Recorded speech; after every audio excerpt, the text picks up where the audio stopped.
കൂട്ടുകാരെ good morning. എല്ലാവർക്കും happy new year. ഞാൻ ഇന്ന് എൻ്റെ വീടിൻ്റെ പരിസരത്തുള്ള കുറച്ച് ചെടികളൊക്കെ കാണിച്ചു തരാമല്ലോ എന്നോർത്തെടുത്ത വീഡിയോ കേട്ടോ. അപ്പം നിങ്ങൾ കാണുക കേട്ടോ. ഇതൊരു മീൻകുളമാണ്. ഇതിനകത്ത് വെള്ളമൊക്കെ ഇതിന് ചോർച്ചയുണ്ടെന്ന് തോന്നുന്നു. വെള്ളം നിൽക്കുന്നില്ല, വേനലൊക്കെ അല്ലേ. പിന്നെ ഇത് കൃഷ്ണകാന്തി എന്ന് പറയുന്നൊരു പുഷ്പം കേട്ടോ. അതിങ്ങനെ ഈ തിട്ടിലേക്കൂടെ ഇങ്ങനെ നട്ടു വെച്ചേക്കുന്ന അവത്തേലൊക്കെ കണ്ടോ, ഒരു നീല കുഞ്ഞു പൂവുണ്ടാവും. ഉച്ച വരെ നിൽക്കും, അത് കഴിയുമ്പോൾ ആ പൂ അങ്ങ് വാടിപ്പോവും. അപ്പോൾ ഇത് മീൻകുളത്തിൻ്റെ ഭാഗം കേട്ടോ. അവിടെ നിന്ന് ഇങ്ങനെ ഇറങ്ങി വരുന്ന ഭാഗങ്ങളൊക്കെ ആട്ടോ ഇത്. ഇവിടെ ഒരു ചെറിയൊരു മരമുണ്ട്, നല്ല പച്ചപ്പാട്ടോ ഈ മരത്തിൻ്റെ ഇലകൾക്കൊക്കെ. പിന്നെ ഇവിടെയും കുറച്ച് ചെടികളൊക്കെ ഉണ്ട്.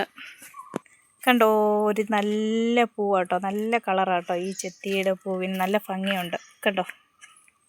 ഒരു മഞ്ഞയല്ല, എന്നാലും ഒരു ചന്ദന കളറും അല്ലാത്തൊരു കളറ്. പിന്നെ ഇതൊരു ഇലച്ചെടിയാട്ടോ, പച്ചയും മഞ്ഞയും കലർന്ന ഒരു ഇലച്ചെടി ചെത്തി. പിന്നെ അതിമനോഹരമായ ഒരു പൂ കാണിച്ചു തരാം. കണ്ടോ, എന്ത് രസമാണെന്ന് നോക്കിയാൽ ഈ പൂ കാണാൻ. ഇത് വള്ളി പോലെ ഇങ്ങനെ കയറിപ്പോവും, എന്നിട്ട് അവത്തേൽ ഇങ്ങനെ ഉണ്ടായി വരുന്ന കേട്ടോ. അതിൻ്റെ മൂൾഭാഗം വെച്ചിട്ട് നമ്മൾ വെട്ടിവിട്ടാൽ അത് പെട്ടെന്ന് തളുത്തിട്ട് അവത്തേൽ പൂവിടും. നല്ല രസമാട്ടോ. ഒരു മാസം വരെ ഈ പൂ ഇങ്ങനെ നിൽക്കും.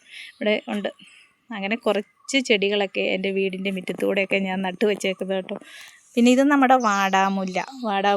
പിന്നെ ഇതിന് ലക്കി ബാമ്പു. അതിൻ്റെ പല കളറുണ്ട് കേട്ടോ, മഞ്ഞയും ഉണ്ട് പച്ചയും ഉണ്ട്. ഇത് മഞ്ഞ കളറുള്ളത്. പിന്നെ ഇത് നമുക്ക് എണ്ണയൊക്കെ കാച്ചുന്ന കേട്ടോ. ഇത് ഞാൻ യൂട്യൂബിനകത്ത് കണ്ടിട്ടുണ്ട്, പക്ഷേ ഇതിൻ്റെ പേരെന്നാണെന്ന് എനിക്ക് വലിയ ഓർമ്മയില്ല. അങ്ങനെ ഇവിടെ കുറേ ചെടികളൊക്കെ ഉണ്ട്. പിന്നെ അവിടെ നിന്ന് ഇങ്ങനെ ഇങ്ങോട്ട് വന്നു കഴിഞ്ഞാൽ കുറച്ച് ചെടികളുണ്ട്. ഇത് കണ്ടോ, ഇത് ഒരു ചെമ്പരത്തി ഇല ആദ്യമായിട്ട് ഒരു പൂവിട്ട കേട്ടോ. നല്ല രസമില്ലേ ഇതിൻ്റെ 2 തട്ട് ഉള്ള ചെമ്പരത്തി പൂ. അങ്ങനെ ഇവിടെ കുറച്ച് ഇടുക്കി ബന്ദിയൊക്കെ ഉണ്ടായിരുന്നു, അതെല്ലാം പോയി കേട്ടോ. വെയിൽ വന്നപ്പോഴത്തേനും ചൂടൊക്കെ ആയിട്ട് പൂവൊക്കെ വിരിഞ്ഞ് ഇടുക്കി ബന്ദിയുടെ പൂവൊക്കെ തീർന്നു.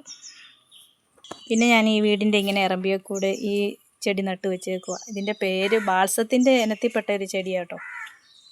നല്ല ഭംഗിയുണ്ട്. അതിൻ്റെ 3 സൈസ് കളറൊക്കെ ഉണ്ട്. എനിക്ക് 3 സൈസ് കളറുണ്ട്. ഇതെല്ലാം ഇങ്ങനെ ചുമ്മാ നട്ടു വെച്ചേക്കുകയാണ്. ഇതിനൊക്കെ വെള്ളം വേണം നല്ലപോലെ. വെയിലടിച്ചാൽ പെട്ടെന്ന് അത് വാടിപ്പോവും കേട്ടോ.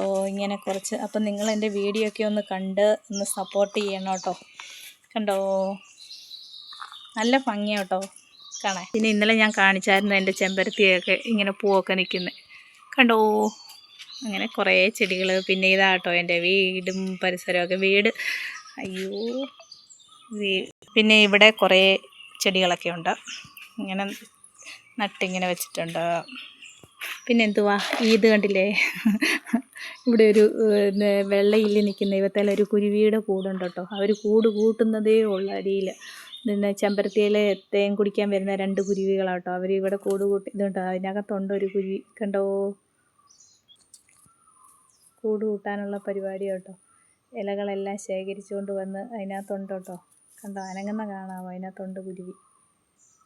അപ്പം എല്ലാവർക്കും tata, bye bye, see you. അപ്പം നിങ്ങൾ എൻ്റെ വീഡിയോ ഒക്കെ കാണണം കേട്ടോ. ഇന്നാളും ഉണ്ടായിരുന്നു ഇവിടുത്തെ ഒരു കുരുവി. അവത്തേൽ ഒരു കൂട് കൂട്ടിയിട്ട് കുഞ്ഞുങ്ങളൊക്കെ വിരിച്ചു പോയതാണ്. വീണ്ടും അവർ ഇവിടെ വന്ന് കൂട് കൂട്ടുക. അപ്പോൾ എല്ലാവർക്കും നല്ലൊരു ദിവസം ആശംസിക്കുന്നു. ടാറ്റാ.